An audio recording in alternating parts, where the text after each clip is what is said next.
DNA is an important molecule that contains genetic information essential to the development and function of all organisms.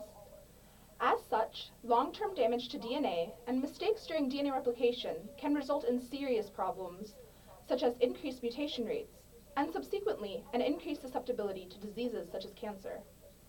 Thus, it is necessary that DNA damage be efficiently repaired. One of the multiple pathways used to repair DNA is base excision repair, which employs a variety of enzymes to remove and replace a damaged base. The final step of this pathway involves the formation of a phosphodiester bond to seal a break, or nick, in the DNA backbone. This reaction is catalyzed by enzymes called ligases, and more specifically by human DNA ligase 1, or Lig1 in humans. The reaction catalyzed by Lig1 and other eukaryotic DNA ligases requires ATP and occurs in 3 independent steps: enzyme adenylation using ATP, transfer of the adenylyl group from the enzyme to the nicked DNA substrate, and nick sealing, in which the phosphodiester bond is formed and AMP is consequently released.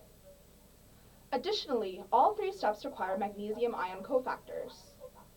However, little else is known about the mechanism of eukaryotic ligases, and most previous mutagenesis work has in fact been done on the chlorella virus DNA ligase, considered to be a minimal ligase. In contrast, Lig1 is a more complex enzyme. The goal of my thesis is to elucidate the roles of specific amino acid residues in Lig1 during the ligation reaction.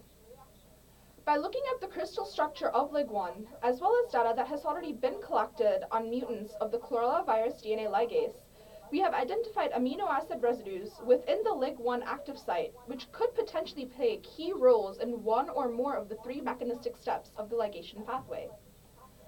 I am making mutations at these sites and utilizing kinetic assays to characterize these mutant proteins. These assays provide useful quantitative information about the mutant enzyme's affinity for ATP, DNA, and magnesium ions, as well as information about reaction rate constants.